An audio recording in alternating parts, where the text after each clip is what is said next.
Inscription sur agencejuive.org. Avec Massa, allez tout au bout de vous-même pour réussir votre vie.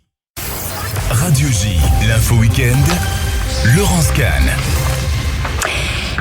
Et l'invité de l'Info Week-end ce dimanche est Adrien Brachet, journaliste à Marianne.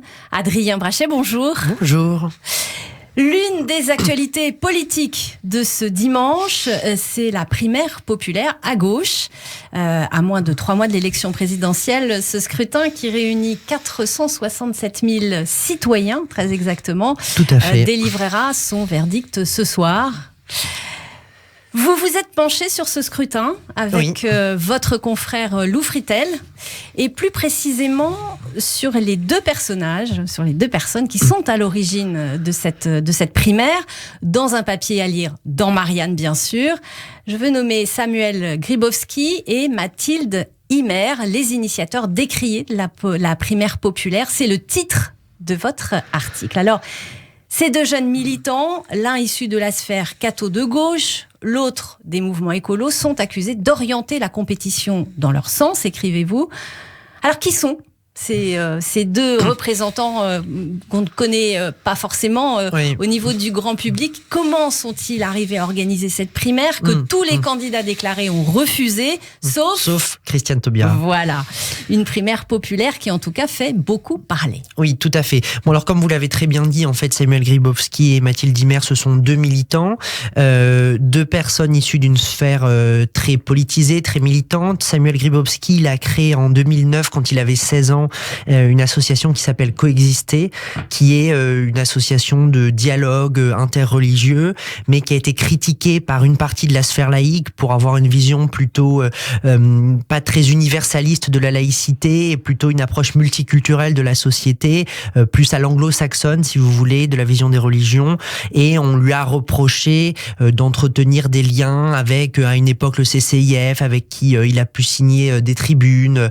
Voilà, donc il y a eu quelques critiques sur son orientation politique, mais Coexister, voilà, est assez connu dans les milieux politisés ou militants à gauche ou chez les étudiants. Mathilde Imer, elle vient de la sphère plutôt écologiste. Elle a contribué, elle est jeune, hein, elle a contribué comme Samuel Grybowski. Elle a contribué à la Convention citoyenne sur le climat. Elle a participé aussi à la COP 21. Et tous les deux, en fait, se sont retrouvés, je crois, en 2020, avec l'idée qu'il fallait, et c'est leur point de départ, se lancer dans un processus d'union à gauche, d'union de ce qu'ils appellent le bloc des justices. Et c'est de là qu'ils sont partis pour lancer ce projet de primaire populaire. Alors, comment ils en sont arrivés à organiser cette primaire? Comment ce mouvement a-t-il pris et surtout comment a-t-il été perçu? Alors ça, on le sait plutôt négativement au sein bien sûr, notamment du Parti socialiste, de la gauche en général. Et que va-t-il advenir des résultats de cette primaire? Est-ce qu'elle est légitime? Certains, notamment au Parti socialiste, se disent non, ces résultats. Oui, alors mais chacun le scrute quand même. Oui, voilà, c'est ça exactement. C'est ça qui est très paradoxal. Bon, au PS, ils sont assez partagés, puisqu'à un moment, Anne Hidalgo avait semblé ouvrir la porte à sa participation à cette primaire, qui fait qu'ils sont dans une position un peu gênée par rapport à cette primaire, là où les insoumis ou les communistes, par exemple, ne se gênent pas, et même les écolos, et ils sont carrément opposés.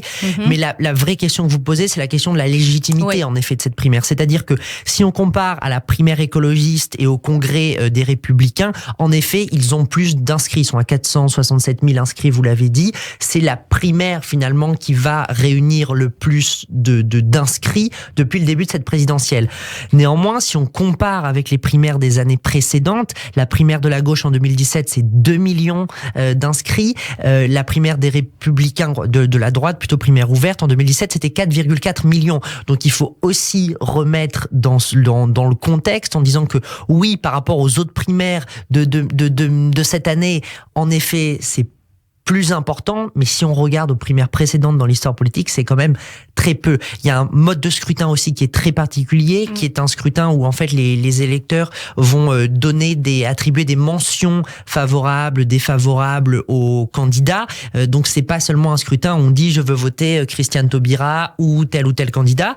Et l'autre question qui se pose par rapport à ce mode de scrutin, c'est aussi le fait que certains candidats qui ont refusé d'y participer, donc Yannick Jadot, Jean-Luc Mélenchon, Anne Hidalgo, en gros, toute la gauche, sauf effectivement Christiane Taubira, voilà. Ce qui fait dire d'ailleurs que peut-être que ces deux jeunes roulent pour Christiane Taubira. En tout cas, ce qu'on dit, c'est que, étant donné que ce sont alors c'est très difficile d'identifier le corps électoral qui s'est inscrit, mais si on regarde parmi les organisateurs, on a quand même beaucoup de gens de classe CSP+, de gens diplômés, de gens très politisés dans des mouvements militants qui sont des mouvements plutôt d'une gauche diplômée, qui est plutôt l'électorat de Christiane Taubira, c'est-à-dire spontanément, c'est ce qu'on a tendance à penser. Donc on a tendance à penser que c'est vrai que c'est une primaire qui est faite pour Christiane Taubira.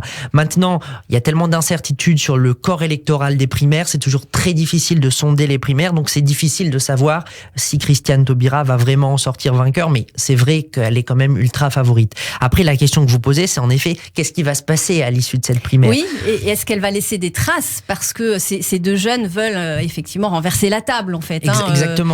Exactement. C'est-à-dire ils le disent ils le disent eux-mêmes. Il y a eu une vidéo qui a beaucoup fait de bruit dans les milieux militants ces dernières semaines, qui était une vidéo donc de Samuel Grybowski, donc l'un des organisateurs, qui est une vidéo qui date de fin octobre, début novembre. Et dans cette vidéo, Samuel Grybowski dit notre objectif, c'est de mettre la pression sur les candidats pour qu'ils n'aient pas leurs 500 parrainages, pour qu'ils soient obligés de se rallier derrière l'initiative de la primaire populaire. Donc il y a une volonté de faire une sorte de rapport de force. Pourquoi ? Il y avait une volonté, parce que entre-temps la primaire populaire a lieu et plusieurs ont décidé de ne pas y participer, mais il y a une volonté d'un vrai rapport de force pour renverser la table.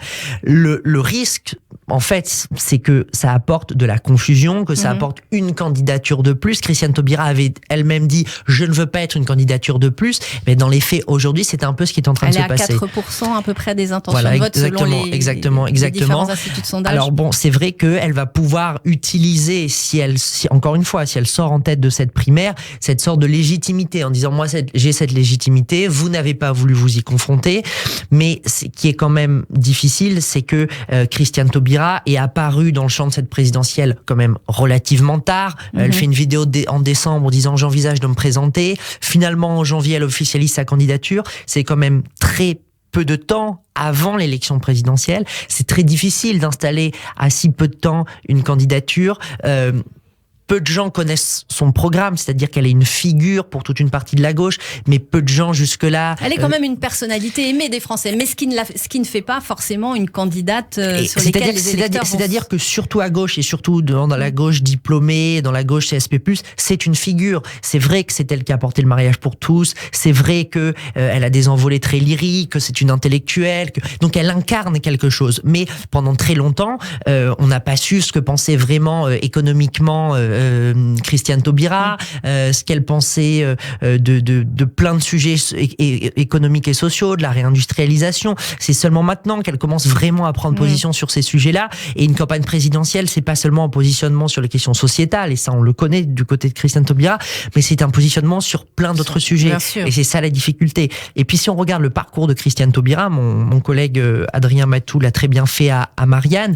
À une époque, elle a voté le budget d'Édouard Balladur. Elle a été candidate aux européennes sur la liste de Bernard Tapie. Donc, c'est difficile de savoir idéologiquement où on doit réellement la placer. Alors, Adrien Brachet, d'une manière générale, vous vous êtes interrogé il y a quelques semaines, et cela toujours dans les colonnes de Marial, sur l'état de la gauche en général, et plus précisément sur la gauche Charlie, comme vous la nommez, et le constat est plutôt amer. Oui, alors c'est difficile de définir exactement ce qu'on appelle par gauche Charlie, mais en fait l'idée c'était 7 ans après cette grande marche du 11 janvier 2015 au lendemain des attentats de janvier 2015, de voir où en était la gauche sur les grandes questions qu'avait incarné Charlie Hebdo, et qu'incarne toujours la laïcité et la liberté d'expression. Et ce dont on se rend compte, c'est que on aurait pu pu imaginer qu'au lendemain de ces attentats, ces questions de laïcité et de liberté d'expression provoquent une sorte d'électrochoc et de rassemblement sur ces questions-là à gauche, d'une sorte de front commun, parce que ce sont des questions d'émancipation et de liberté qui sont dans l'ADN de la gauche. Mais en fait, ce qui s'est passé, c'est que depuis ce moment-là, il y a une division profonde à gauche sur ces questions de laïcité. Éclatement idéologique, il y a eu un éclatement idéologique. Jean-Luc Mélenchon, qui a pendant longtemps été un défenseur intransigeant de la laïcité, sur une ligne très universaliste, presque, c'est autre chose, mais presque anticlérical, quasiment, il était anticlérical à une époque, a quand même beaucoup évolué, a quand même mis beaucoup d'eau dans son vin, même s'il ne l'assumera peut-être pas comme ça, mais il y a une vraie évolution idéologique à la France Insoumise qui est beaucoup moins sur la ligne universaliste d'une laïcité qui protège des intégrismes.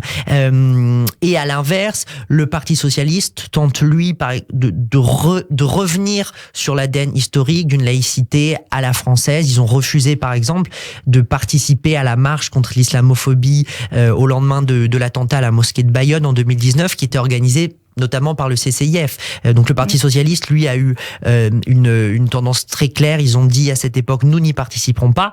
Mais pendant ce temps-là, par exemple, Jean-Luc Mélenchon y a participé. Oui. Et ce qui est intéressant, c'est de voir aussi que il y a peut-être un nouveau venu dans ces débats sur la laïcité.